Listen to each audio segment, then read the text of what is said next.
अगर Harry Potter के अंदर वोल्डेमॉर्ट के टाइम को और ग्रिंडलवाल्ड के टाइम को काउंट ना करें, उससे पहले भी 3 ऐसे इंपॉर्टेंट इवेंट्स हो चुके हैं हैरी पॉटर में जिसको as the darkest time of wizarding history बोला जा सकता है। लेकिन उन तीनों से पहले मैं आपको वोल्डेमॉर्ट के टाइम की ग्रेविटी समझा देता हूँ कि उस टाइम को भी डार्केस्ट टाइम क्यों बोला जाता है। सबसे पहले फर्स्ट विजिटिंग वॉर के टाइम पे इतनी ज्यादा कंफ्यूजन और इतना ज्यादा डर बैठ चुका था कि कोई विजिट दूसरे विजिट को ट्रस्ट नहीं कर रहा था। डायगन एली ऑलमोस्ट बंद हो चुकी थी। ये दोनों फर्स्ट और सेकंड विजिटिंग वॉर में हुआ था। लोग सिर्फ वहां पे जाते थे, ग्रुप्स में शॉपिंग करके फटाफट वहां से भाग आते थे। और जो डार्क मार्क हवा के अंदर वोल्डेमॉर्ट के सपोर्टर्स छोड़ते थे, उसने इतना ज्यादा डर बिठा दिया था लोगों के अंदर कि लोग हमेशा ये प्रे करते थे कि जब वो घर पहुंचे तब उनके घर के ऊपर वो डार्क मार्क ना हो। इवन डंबलडोर भी जब वोल्डेमॉर्ट के अगेंस्ट काम कर रहे थे, ऑर्डर मेंबर्स को वोल्डेमॉर्ट की आर्मी 20/1 की रेशो में मार रही थी और वोल्डेमॉर्ट ऑलमोस्ट अनस्टॉपेबल था। सिर्फ डंबलडोर एक ऐसी फोर्स थे विजिटिंग वर्ल्ड के पास इंग्लैंड में जो उस टाइम पे वोल्डेमॉर्ट को उसको पूरा कॉन्कर करने नहीं दे रही थी। इवन जो ऑरेस थे उनको भी परमिशन दे दी गई थी कि वो किसी को भी किल कर सकते हैं। इसी को जब हम सेकंड विजिटिंग वॉर के टाइम पे लेके जा सकते हैं, उस वक्त मिनिस्ट्री ने बहुत देर कर दी थी एक्ट करने पे, जिसकी वजह से वोल्डेमॉर्ट के काफी प्लान सक्सेसफुल हुए और जैसे ही डंबलडोर की डेथ हुई, means there was no one in the wizarding world who could stand against Voldemort. उसी के कुछ महीनों बाद वोल्डेमॉर्ट ने पूरी मिनिस्ट्री के ऊपर कब्जा कर लिया, प्लस हॉगवर्ट्स के ऊपर भी कब्जा कर लिया। ऑलमोस्ट पूरा इंग्लैंड उसके हाथ में ही था। इसकी वजह से उसने मगल रजिस्ट्रेशन एक्ट भी पास किया था, जिसकी वजह से कोई भी मगल बॉर्न हो उसको मिनिस्ट्री ऑफ मैजिक के पास इवन हॉगवर्ट्स में एडमिशन लेने से पहले 10-10, 11-11 साल के बच्चों को मिनिस्ट्री के अंदर लेके जाया जाता था, ये प्रूफ करने के लिए कि तुम्हारी पेरेंटिंग में कोई एक बंदा ऐसा होना चाहिए जो विजिटिंग ब्लड से बिलोंग करता हो। और अगर कोई नहीं होता था या अगर कोई ये चीज नहीं प्रूफ कर पाता था तो उनको उठा के बंद कर दिया जाता था या एस्कबान में डाल दिया जाता था। इस एक्ट की वजह से कितने हॉगवर्ट्स के स्टूडेंट्स प्लस एडल्ट्स को अपने घर को, अपनी फैमिली को छोड़ के भागना पड़ा और जंगलों में घूमना पड़ा था। इसका एक एग्जांपल है डीन थॉमस और निम्फेडोरा टोंक्स के फादर भी। प्लस मौत का खतरा, किसी को ट्रस्ट नहीं कर सकते, ये सब तो कॉमन ही था। प्लस हॉगवर्ट्स के अंदर भी हालत बहुत ज्यादा बुरी थी। नेविल से हमने थोड़ा बहुत तो सुना ही था कि क्या हो रहा था। बुक्स के अंदर भी थोड़ी एक्स्ट्रा इन्फॉर्मेशन है। वहां पे जो बड़े स्टूडेंट्स थे उनको क्रूसियाटस कर्स जैसे डेडली कर्सेस सिखाए जा रहे थे और जोन से स्टूडेंट्स हॉगवर्ट्स के रूल नहीं फॉलो करते थे उनके ऊपर वो यूज भी किए जाते थे। अब जब हम ग्रेविटी समझ चुके हैं कि किसी चीज को हम डार्केस्ट एज क्यों बोलते हैं, इसलिए अब हम आते हैं ग्रिंडलवाल्ड के भी टाइम से काफी पहले एक टाइम पे जहां पे हम बोल सकते हैं कि ये एक्चुअली में डार्केस्ट टाइम था विजिटिंग वर्ल्ड की हिस्ट्री में। So this video is all about the darkest age in Harry Potter.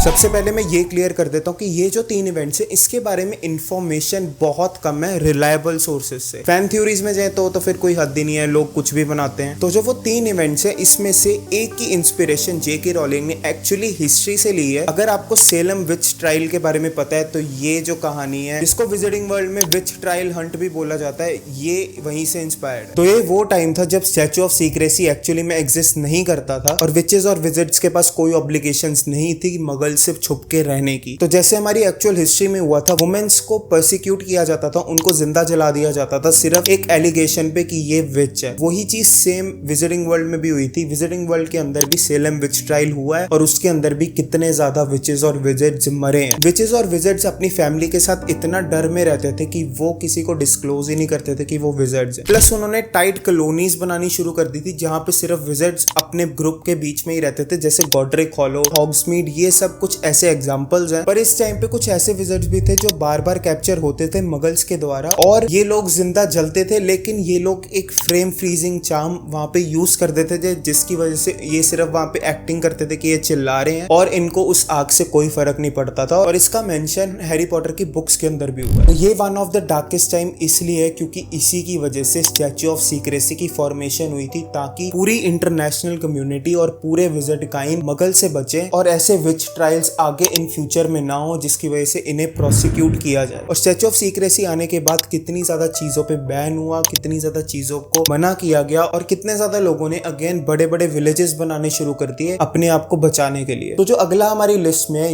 ये काइंड ऑफ एक डार्केस्ट टाइम था सिर्फ एक पर्टिकुलर एरिया में और कुछ पर्टिकुलर मगल्स और कुछ पर्टिकुलर लोगों के साथ ही। इसमें इन्वॉल्व है वो विजिट जिसने एस्कबान बनाया था, जिसने डेमेंटोस को बनाया था और जिसने इतने ग्रूसम और इतने खतरनाक डार्क स्पेल्स सेलर्स बनाए हैं, जिसकी वजह से मिनिस्ट्री ऑफ मैजिक को इस जगह को बंद करके रखना पड़ा था। इस विज़ार्ड का नाम है एक्रिस्टिस। ये कंफर्म है कि ये डार्क विज़ार्ड था, पर स्पेकुलेशंस थी कि ये थोड़ा मेंटली अनस्टेबल था। ये सिर्फ एक आइलैंड के ऊपर रहता था और सॉलिट्यूड में रहने के कारण से ये थोड़ा पागल हो गया था, जिसकी वजह से जितने भी सेलर्स इसके आइलैंड के आसपास से जाते थे, मगल्स हो, विज़ार्ड्स हो, उन सबको ये पकड़ता था। और इसने अपने आइलैंड को कंसील किया हुआ था चार्म्स के अंदर, जिसकी वजह से कोई भी इस आइलैंड को नहीं ढूंढ पाता था। और ये जितने भी मगल्स और विज़ार्ड्स को पकड़ता था, उनके ऊपर एक्सपेरिमेंट्स करता था, उनको टॉर्चर करता था। और ये जो चीजें वहां पे करता था उसकी हद यहाँ तक थी कि जब इसकी डेथ के बाद और स्टैच्यू ऑफ सीक्रेसी लगने के बाद मिनिस्ट्री ने वहां पे जाके इन्वेस्टिगेशन की, तब इन्होंने वहां पे एक्रिस्टिस क्या करता था, किस तरह के एक्सपेरिमेंट करता था और इनको क्या वहां पे मिला, इसको डिस्क्लोज तक नहीं किया। उन्होंने सिर्फ इतना बताया था कि वहां पे डिमेंटर्स हैं और हमने उनको बंद करके रखा है, उनको कंसील करके रखा हुआ है उस जगह पे। और ये टाइम भी कंसीडर किया जाता है कितनी ज्यादा डिसअपीयरेंस के साथ साथ और डर का माहौल था बिटवीन सेलर्स। और ये टाइम था 1600 के आसपास, और जो मैंने पिछला विच ट्रायल बताया था ये भी 1600 से 1700 के आसपास का ही टाइम था। तब main mode of transport for muggles या कोई विज़ार्ड भी हो